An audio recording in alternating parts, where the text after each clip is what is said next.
안녕하세요, 여러분. 성공합시다. 우리는 믿는 사람으로서 정말 신앙을 죽는 그날까지 잘 지키고 싶잖아요. 그렇게 했으면 좋겠는데 그렇지 못한 사람들도 있고, 또 우리 믿음의 조상들은 너무 멋지게 완주한 모습도 볼 수 있어요. 그러면 그 비밀이 뭘까요? 하나님은 우리가 그런 삶을 살기를 너무나 원하시기 때문에 성경 곳곳에 그 원칙을 심어 놓으시는데요. 오늘 이 짧은 본문에서도 잘 드러나 있어요. 한번 살펴보도록 할게요. 자, 이제 민수기 8장으로 들어가는데 8장 전체는 레위 사람 봉헌식에 대한 내용이에요. 그 시작에 오늘 본문인 등잔을 차려놓는 방식에 대해서 말씀하고 계세요. 이 등잔대는 순금으로 만들어졌고 하나님의 지시에 따라서 아주 특별하게 설계되었죠. 이것은 이스라엘 백성이 하나님의 빛을 그들의 삶에 반영하도록 상징적으로 표현하고 있어요. 레위 사람의 봉헌식에 왜 이렇게 등잔대가 먼저 등장하는지 한번 하나씩 살펴보도록 할게요. 1절, 주님께서 모세에게 말씀하셨다. 아론에게 말하여라. 너는 그에게 등잔을 밝힐 때에는 등잔 7개가 등잔 앞 맞은 쪽을 비추게 차려놓으라고 일러라. 아론은 그대로 하여 주님께서 모세에게 명령하신 대로 등잔이 등잔대 앞 맞은 쪽을 비추게 차려놓았다. 자, 하나님께서 모세에게 아론에게 등잔대에 대해서 어디에 둬야 되는지 말씀하고 계세요. 자, 이 등잔대는요, 지금 이 내용으로 환산을 해보면 순금 1달란트, 약 40kg에 달하는 많은 금이 사용되는 그런 멋진 등잔대였어요. 이것은 창세기 2장에서 3장에 나오는 생명나무를 상징한다고 학자들이 말하죠. 또 출애굽기 25장에서 이 등잔대 그 설계도에 대해서 아주 상세하게 얘기해주고 있는데요. 이 등잔대도 제단처럼 하루에 2번 제사장들이 관리해야 했어요. 또 하나 중요한 포인트는 맞은편을 비추고 있어야 했어요. 자, 3절. 아론은 그대로 하여 주님께서 모세에게 명하신 대로 등잔이 등잔대 앞 맞은 쪽을 비추게 차려놓았다. 등잔대는 금을 두드려서 만들었다. 줄기뿐만 아니라 꽃잎 모양 받침도 모두 망치로 두드려서 만들었다. 주님께서 모세에게 보여주신 견본대로 등잔대를 만들었다. 자, 아론이 하나님의 명령대로 등잔대를 딱 배치하죠. 이어서 이 등잔대의 모양에 대해서 설명이 나오는데요. 이건 출애굽기 25장에 더 자세하게 있으니까 우리 한번 같이 살펴볼까요? 25장 31절, 순금을 두들겨서 등잔대를 만들어라. 등잔대의 윗받침과 줄기와 등잔과 꽃받침과 꽃을 하나로 이어놓아라. 등잔대의 줄기 양쪽에서 격가지 6개가 나오게 하였는데 등잔대 한쪽에서 격가지 3개, 또 다른 쪽에서 격가지 3개를 나오게 하여라. 등잔대의 각 격가지는 꽃받침과 꽃잎을 갖춘 감 모양 꽃으로 감복숭아 꽃 모양 잔 3개를 연결하여 만들고, 그 맞은 쪽 격가지도 꽃받침과 꽃잎을 갖춘 감복숭아 꽃 모양 잔 3개를 연결하여 만들어라. 등잔대의 줄기에서 나온 격가지 6개를 모두 이와 같이 만들어라. 자, 여기까지 보면요, 한마디로 유기적으로 막 연결되어 있는 등잔대였음을 우리가 상상할 수 있죠. 흔히 등잔대 그림이라고 나누는 이렇게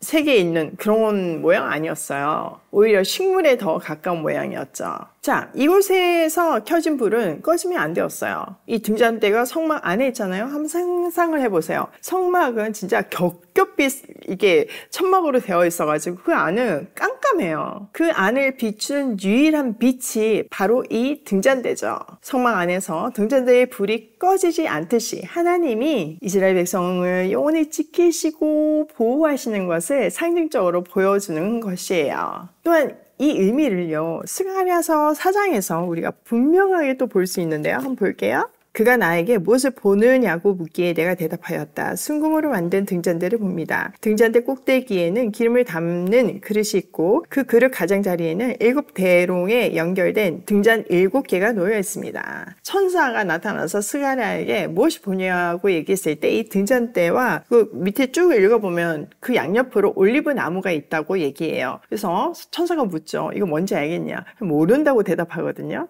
그때 천사가 대답을 해주는데요. 그 대답이 그 유명한 우리가 다 알고 있는 스가랴서 4장 6절이에요. 그가 내게 이렇게 말해주었다. 이것은 주님께서 스룹바벨을 두고 하신 말씀이다. 힘으로도 되지 않고 권력으로도 되지 않으며 오직 나의 영으로만 될 것이다. 만군의 주님께서 말씀하신다. 큰 산아 내가 무엇이냐? 수룹바벨 앞에서 평지일 뿐이다. 그가 머릿돌을 써서 내올 때에 사람들은 그 돌을 보고 아름답다 아름답다 하고 외칠 것이다. 자, 이 말씀의 배경은요, 유다 백성이 지금 바벨론 포로로 잡혀간 상태에서 하나님께서 70년 만에 돌아온다고 예레미야를 통해서 분명하게 말씀하셨어요. 그 예언이 성취되어서 돌아왔어요. 1차 포로 귀환한 백성들이 첫 번째 미션이 성전 건축이었어요. 근데 막상 와보니까 쉽지가 않은 거죠. 자기들도 집이 없으니까 뭐 자기 집 짓고 막 방해까지 너무 심하니까 멈춰 있는 상태에서 하나님께서 이 말씀을 주신 거예요. 힘으로도 되지 않고 권력으로도 되지 않고 오직 나의 영으로만 될 것이다.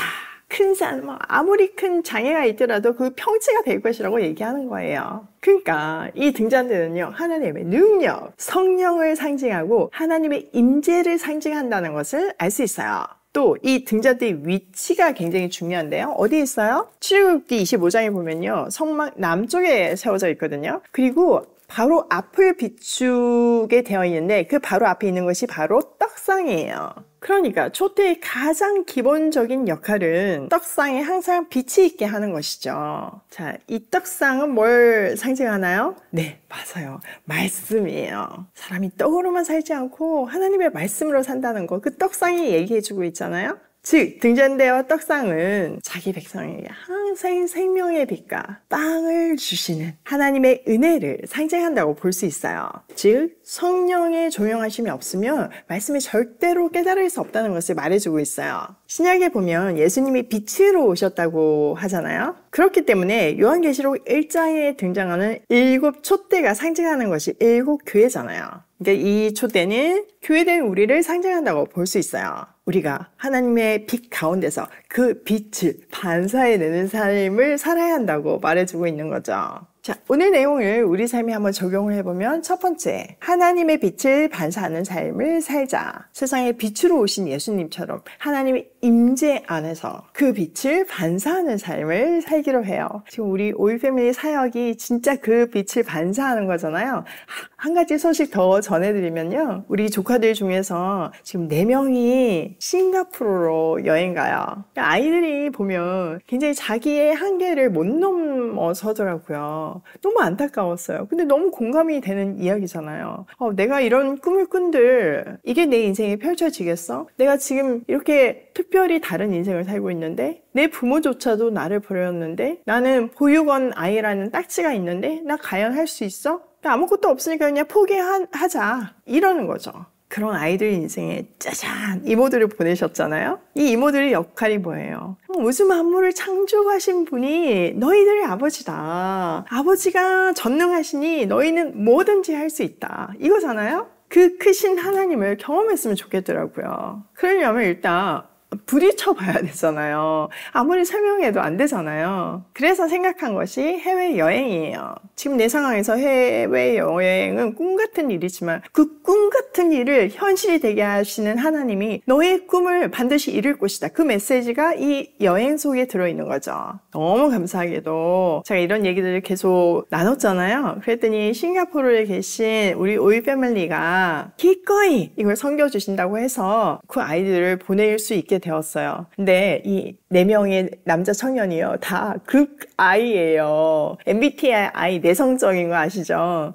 이 아이들이 도대체 가서 잘 할 수 있을지, 낯선 곳에서 숨지는 않을지, 또 그곳에서 어떤 것을 경험하고 올지 너무 기대되지 않으신가요? 여러분 많이 기도해 주시고요, 응원해 주시고요, 또 뭐 용돈이라도 조금 주시고 싶으시면 언제든지 계좌에 후원해 주세요. 아이들에게는 이모들의 사랑이요, 그 말할 수 없는 큰 힘이 되는 거예요. 두 번째, 성령의 조명하심을 사모하자. 여러분, 우리 아무리 읽어도 말씀 못 깨달아요. 성령이 조명해 주시지 않으면 불가능한 일이에요. 근데 지금 우리가 말씀이 깨달아져가지고 가슴이 뜨거워지고 행복하잖아요. 이 은혜 가운데 계속 살 수 있기를 간절히 기도해야 하는 거예요. 세 번째, 늘 하나님의 임재 가운데서 살자. 지금 성막 안에서 이 등불이 꺼지지 않잖아요.